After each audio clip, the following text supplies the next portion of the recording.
Boa noite, meus irmãos e minhas irmãs. Nós, antes de começarmos a leitura do texto, nós vamos orar. Pedir a Deus que fale conosco. Senhor Deus, queremos ouvir a sua voz, saber aquilo que o Senhor tem a nos dizer, as nossas questões do coração, as angústias que temos, as decisões que precisamos tomar, o caminho que precisamos trilhar.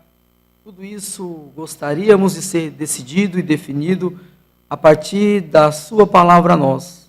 Então fala conosco essa noite, tem misericórdia de nós como povo do Senhor, que clama por uma palavra tua, de saber aquilo que o Senhor quer que saibamos, para vivermos a tua vontade aqui na terra, assim como ela é feita nos céus. Em nome do Senhor Jesus, eu quero agradecer ao Senhor. Amém. Nós vamos ler o texto que está lá no Evangelho de Lucas. E nós vamos ler o capítulo 22 do Evangelho de Lucas. Os versículos que serão lidos é o versículo 14 até o verso de número 24. O título é A Última Páscoa. Lucas, capítulo de número 22, versículos 14 até o versículo 24. Eu queria convidá-los a ficar em pé para fazer a leitura, ou para ouvir a leitura que irei fazer. Chegada a hora, pôs-se Jesus à mesa, e com ele os apóstolos. E disse-lhes: tenho desejado ansiosamente comer convosco essa Páscoa, antes do meu sofrimento. Pois vos digo que nunca mais a comerei, até que ela se cumpra no reino de Deus.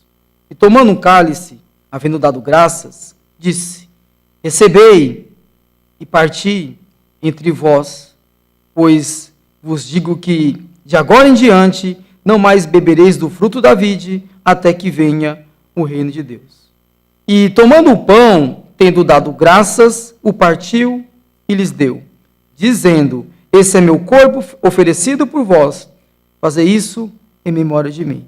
Semelhantemente, depois de cear, tomou o cálice, dizendo: este cálice é o cálice da nova aliança, do meu sangue, derramado em favor de vós. Todavia, a mão do traidor está comigo à mesa. Porque o Filho do Homem, na verdade, vai segundo o que está determinado, mas ai daquele por intermédio de quem ele foi traído. Podem assentar, acho que eu ultrapassei aqui, né? Ou não ultrapassei, mas tudo bem. Meus irmãos, é muito comum e muito natural também que na vida a gente destaque alguns momentos e situações que despertaram a nossa atenção e a nossa lembrança. O tempo todo nós, ou alguns momentos, nós relembramos momentos especiais, porque fazem parte, marcaram as nossas vidas. Nós temos essa facilidade, sem dúvida alguma, de lembrar de momentos, lembrar de lugares, lembrar de situações que marcaram a nossa vida e, consequentemente, a nossa história.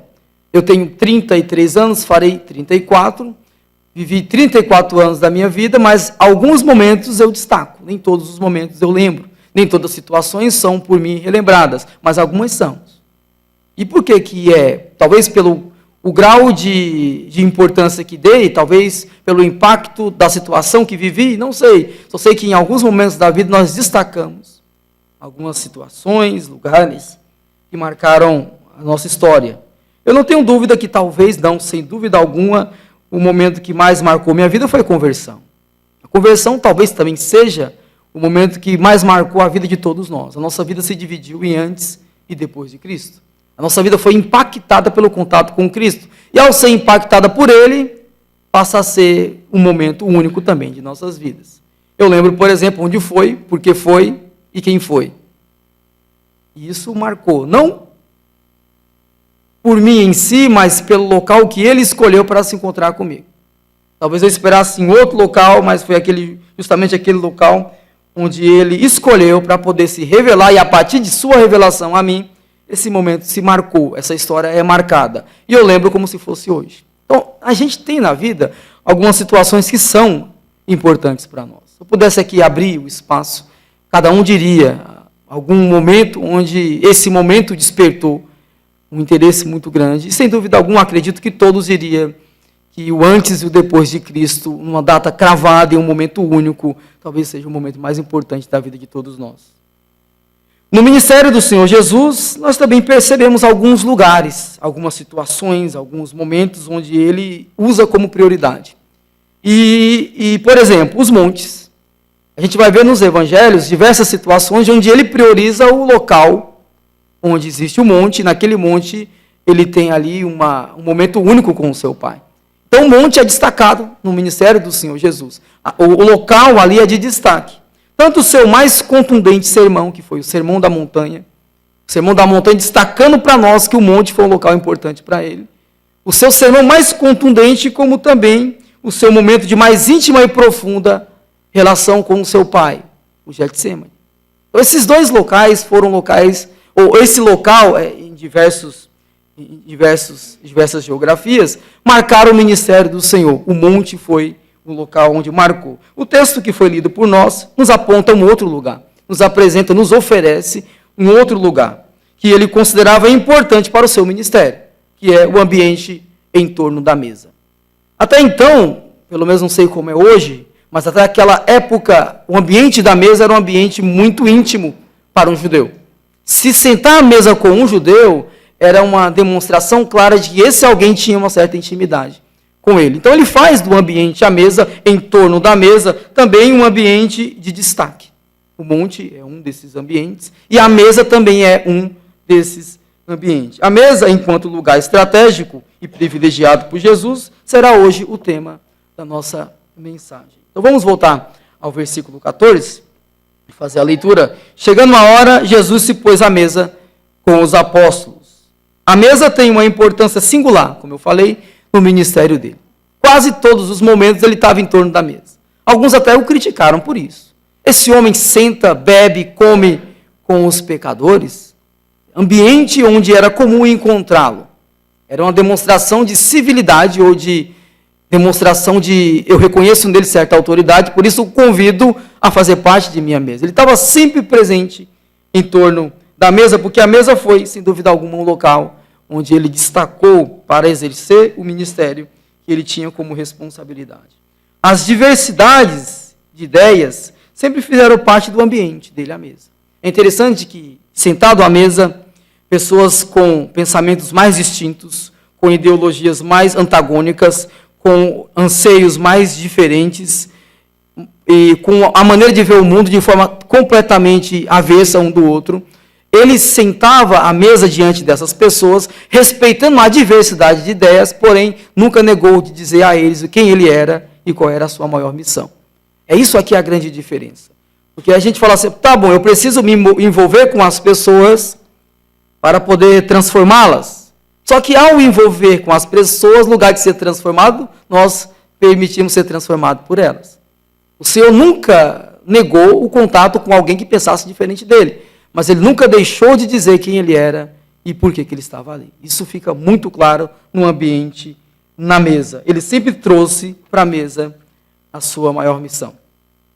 Ele faz do ambiente à mesa o oportuno momento para dizer quem ele era e o que mais lhe importava. O que tinha de mais importante a realizar era tornar concreto no mundo, palpável, tornar tangível no mundo a vontade do Pai que o enviou.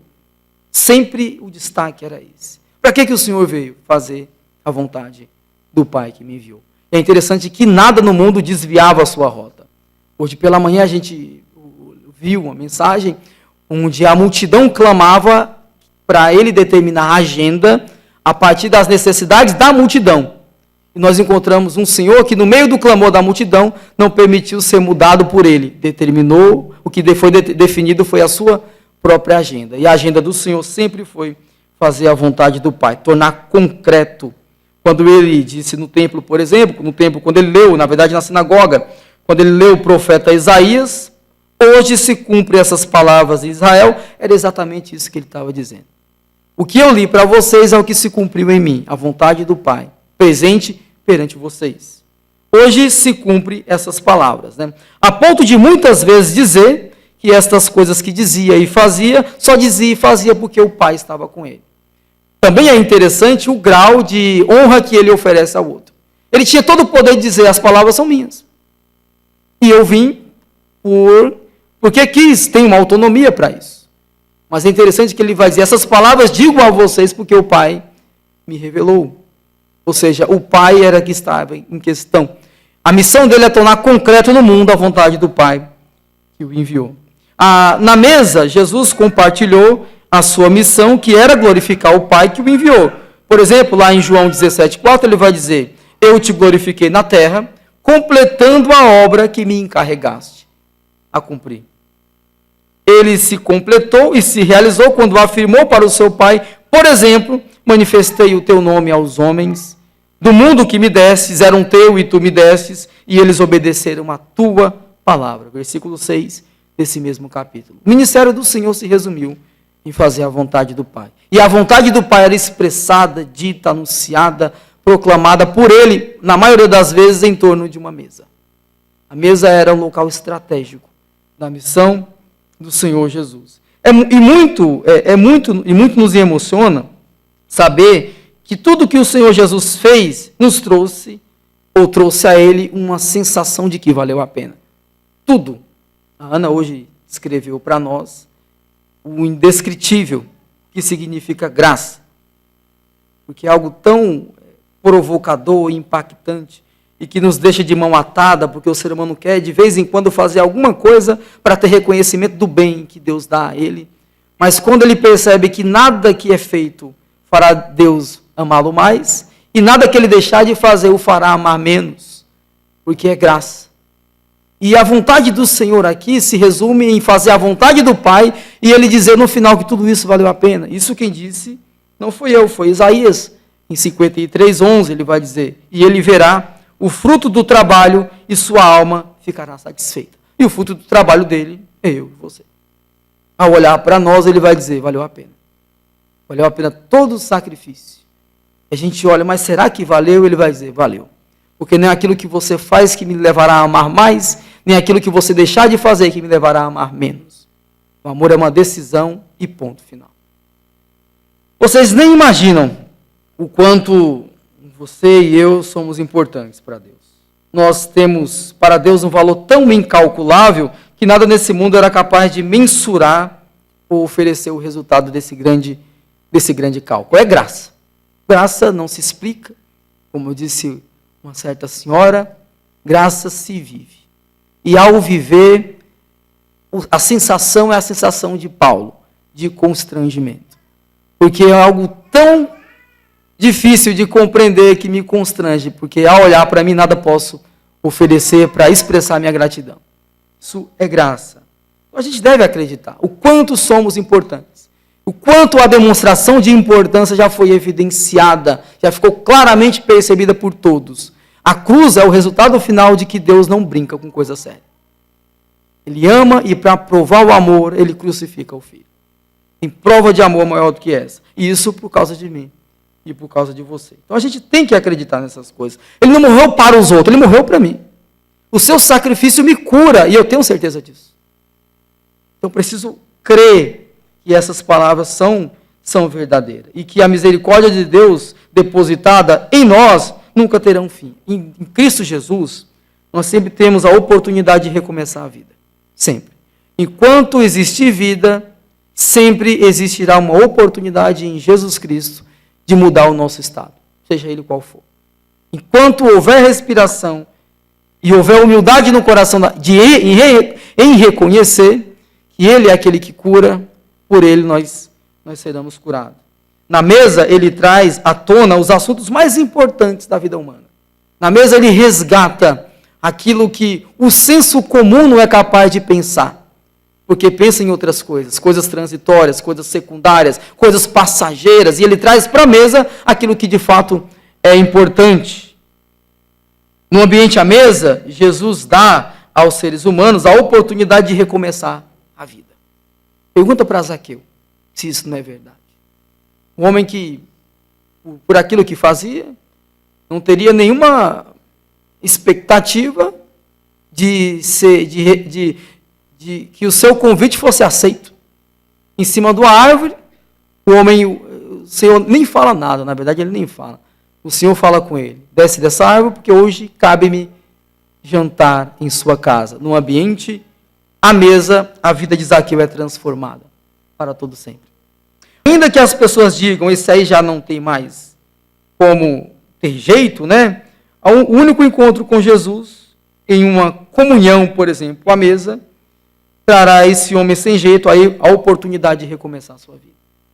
Só tem a mania, o ditado popular de falar que o pau que nasce torto, ele nunca se direita, né? Mas esqueceu que Jesus Cristo era filho de marceneiro, né? Qualquer madeira ele conserta. A mais torta, ele é capaz de consertar. Coração aberto, sincero, reconhecimento de quem é e quem o Senhor é, sempre tem jeito para ele. Em qualquer momento da vida, em qualquer estado que você estiver. Enquanto houver vida, sempre há expectativa de um melhoramento a partir do Senhor Jesus para todos nós. Essa é a grandeza do Evangelho. É isso o que destaca a mensagem que o Senhor Jesus veio trazer e veio exemplificar com sua própria vida. A transformação de pessoas que se expõem e que se entrega a Ele, que deposita nele a sua esperança. Lembre-se, quando tudo um dia parecer não ter mais jeito ou ter fim, ainda existirá o Senhor Jesus, aquele que nos dará a oportunidade de sempre recomeçar a vida, seja na situação em que estiver e no estado que estou. Sempre terá a oportunidade de um recomeço, sempre. Isso é a maravilha do Evangelho. Pega pessoas sem jeito e os torna pessoas exemplos para a sociedade.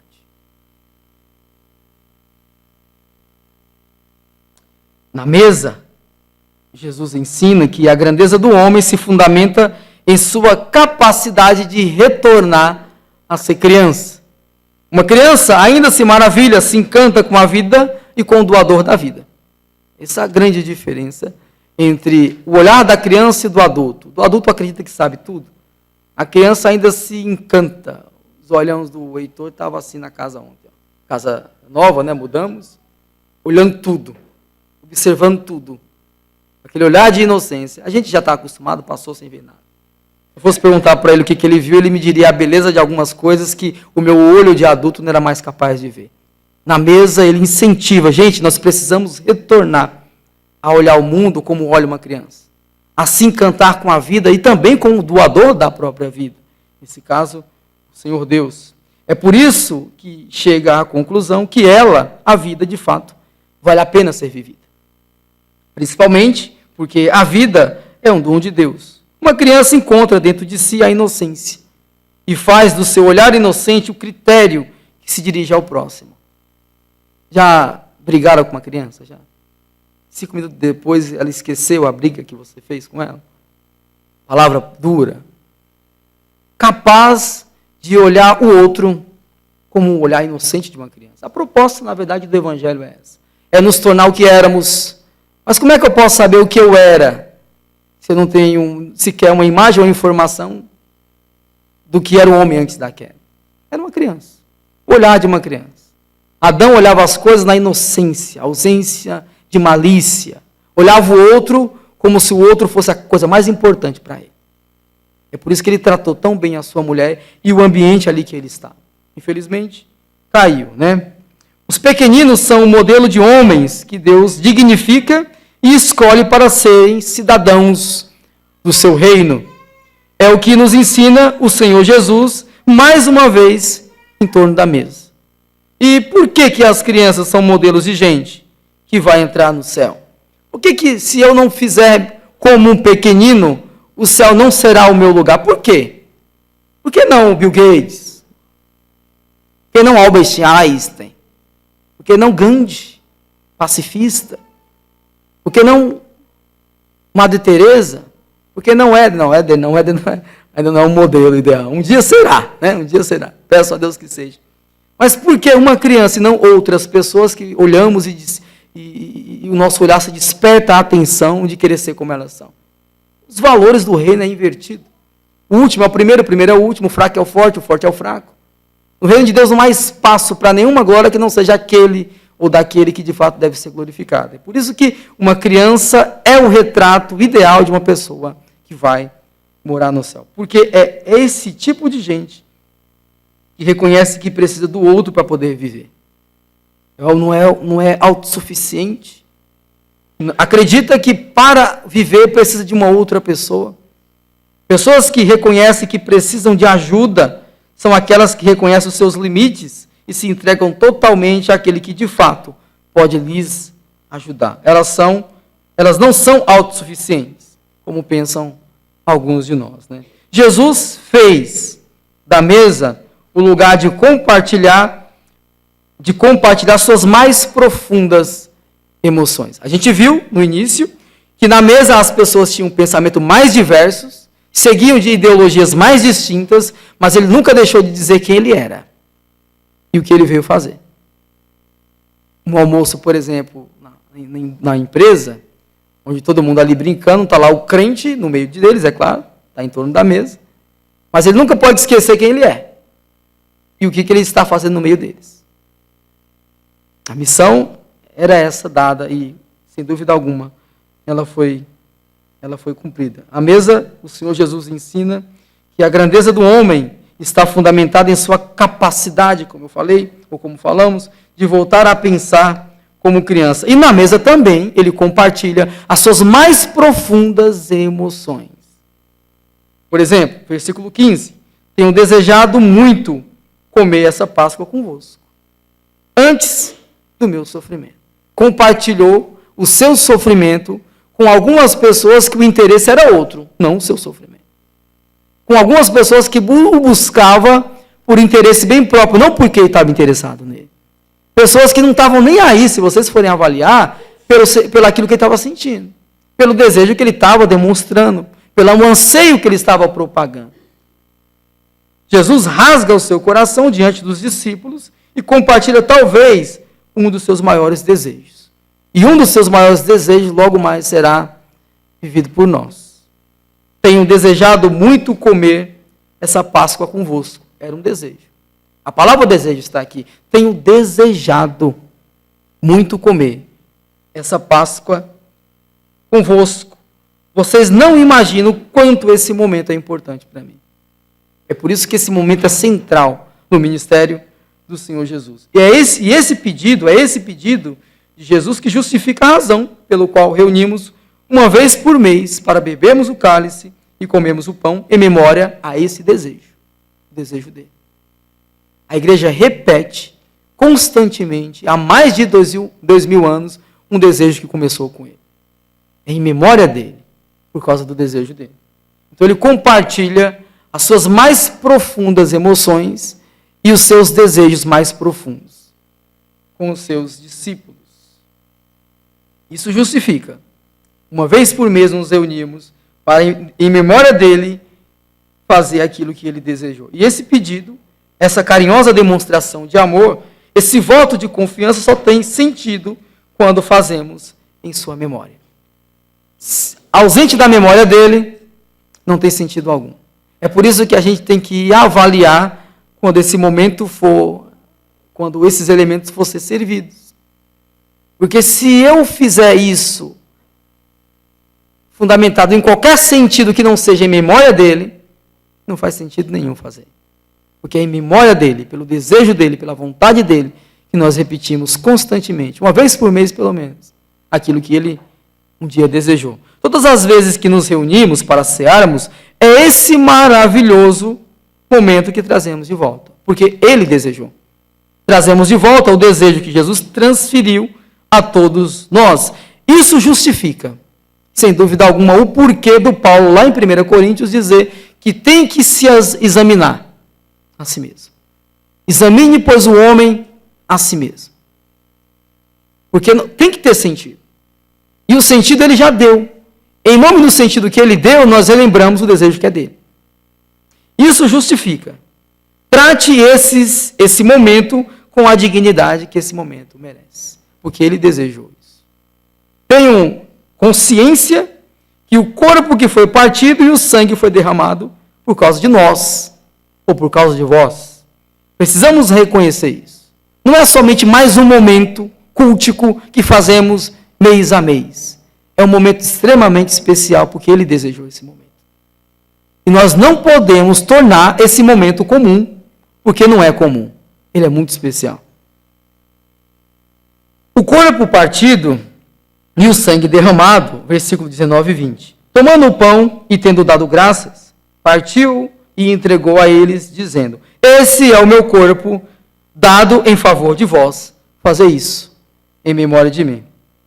A forma mais eficaz que poderia nos devolver o nosso estado primeiro, ou seja, despido da pecaminosidade que Adão um dia colocou em cada um de nós, e que dela nós não podemos fugir, era o corpo partido e o sangue derramado. Deus não tinha um outro meio, pelo menos que ele tinha determinado na eternidade, para nos curar dessa enfermidade chamada pecado, a não ser com o corpo partido e com o sangue derramado.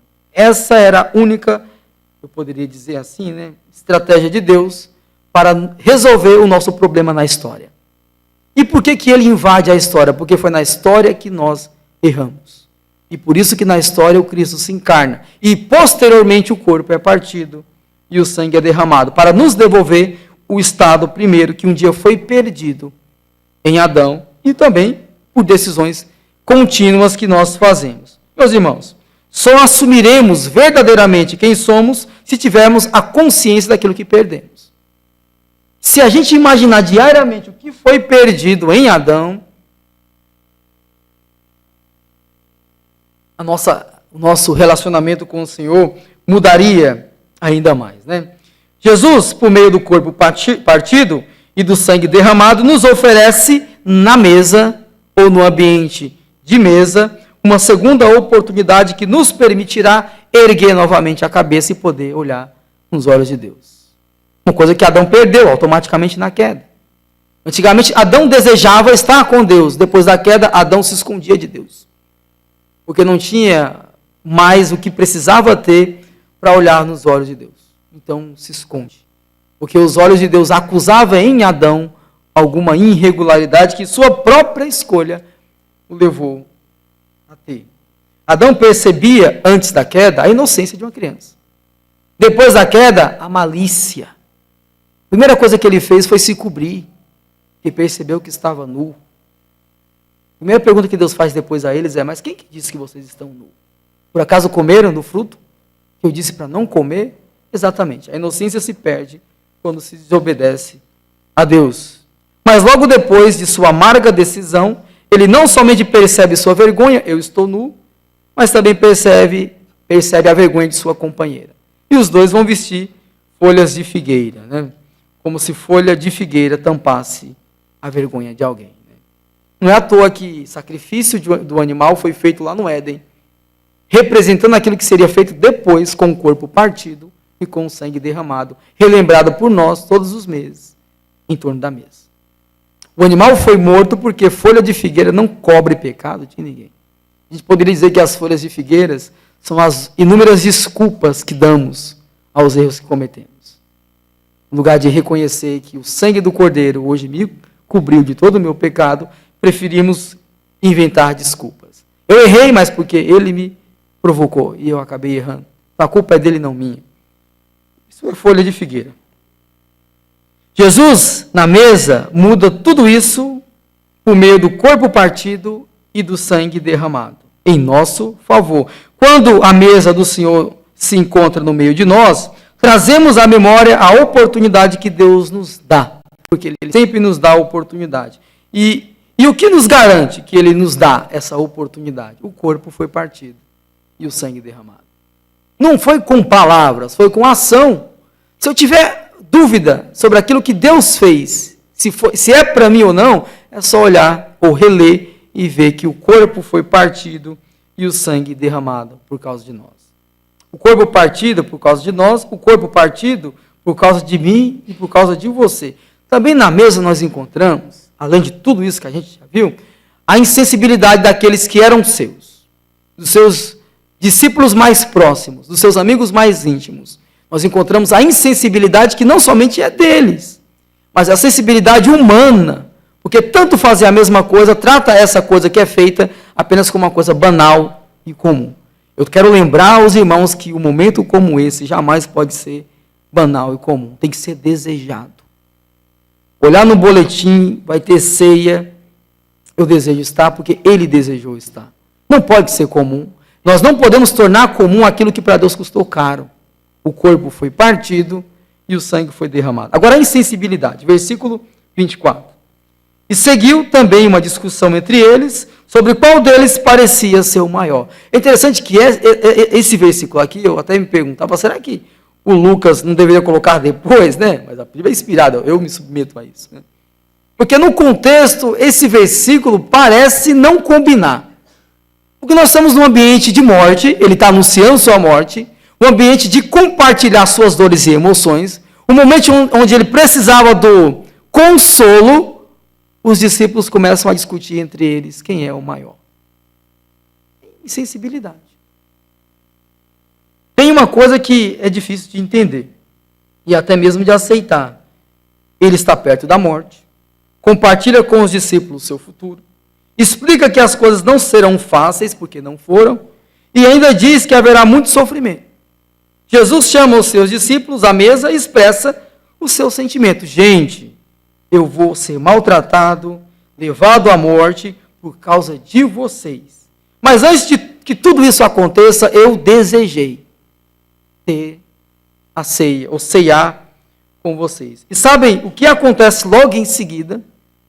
Os discípulos discutem entre eles quem era o maior. Sensibilidade. Quem dentre eles era o mais importante?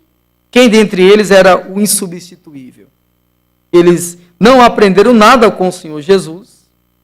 É muita insensibilidade. Agora, mas é exatamente isso que acontece com alguns de nós. Um grande perigo de se acostumar com o sagrado, se acostumar com as coisas sagradas, é perder a sensibilidade de Deus. Às vezes a prática religiosa, por ser tanto repetida, ela perde o significado dela.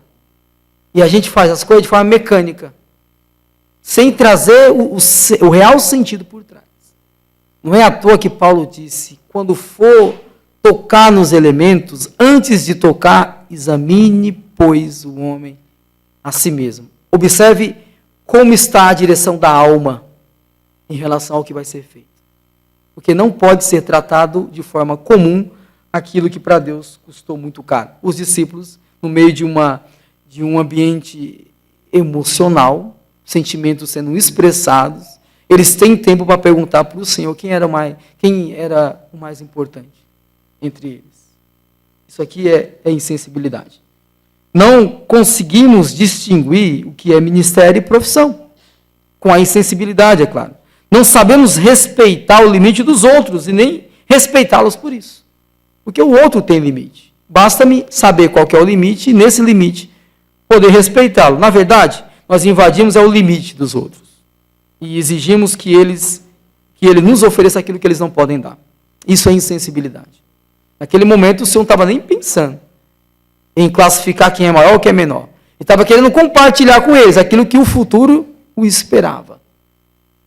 Desejou estar com eles, porque isso é importante, e esses seus discípulos não entenderam como importância os seus sentimentos. Gente, isso é muito sério. Não podemos e nem devemos fazer do ambiente, a mesa, o local de comunhão, um lugar de disputa ou um lugar de batalha. Não devemos lutar uns com os outros. A nossa batalha não se encontra fora de nós. Nossa batalha está dentro de nós. O maior inimigo do ser humano é o próprio ser humano. Se eu conseguir vencer esse inimigo aqui, os outros são fichinhos. O diabo, quem é o diabo perante aquele que submete a Deus? Sujeitai-vos a Deus, resistir ao diabo, ele foge de vós. Mas comigo, o problema é outro. Porque o maior inimigo do ser humano é o próprio ser humano. Então, para que disputa? Para que intriga? Para que esse ambiente de batalha? Se o ambiente, a mesa, deveria ser um ambiente de comunhão. Pelo menos foi isso que o Senhor nos ensinou. Que o Senhor nos ensine, no ambiente de comunhão, aprendizado de sua própria lição, né? Humilde, simples, de coração, maneira de olhar os outros com o valor que os outros têm. Que a mesa não seja um lugar de disputa, mas de entrega de vida. O ambiente de adoração seja um ambiente propício ao reconhecimento que na cruz de Jesus todo mundo é igual. A cruz nos nivela. Na cruz não tem maior e nem menor. Na cruz não tem melhor e nem pior. Na cruz tem todo mundo que precisa da misericórdia daquele que na cruz subiu por cada um de nós. Foi na mesa que foi anunciado que o corpo foi partido, que o sangue foi derramado por causa de nós. E o corpo que foi partido e o sangue que foi derramado nos oferece a oportunidade, como também a possibilidade, todos os dias, nos oferecer o louvor a Deus por aquilo que foi feito por nós. Todas as vezes que nos ajuntarmos em torno da mesa, celebramos junto a sua vitória até ele venha. Vamos orar mais uma vez? Nós agradecemos o Senhor por nos trazer a lembrança daquilo que precisamos saber para vivermos melhor contigo, Senhor Deus. E ainda mais, nos ensine a não nos acostumar com aquilo que para o Senhor é importante. Livra de nós, Senhor Deus, o coração religioso, a mentalidade religiosa, a ação mecânica de fazer as coisas sagradas sem nenhum sentido ou significado. Traga para nós, Senhor, a lembrança daquilo que é importante para o Senhor, e se é importante para o Senhor, que também seja importante para nós. Senhor, nos ajuda a não ser insensível à dor que o Senhor sentiu por nós, mas fazer valer a pena que o sacrifício que o Senhor fez, nós o agradecemos, vivendo uma vida que lhe agrada, Senhor. Em nome de Cristo Jesus, que eu quero agradecê-lo. Nós vamos passar agora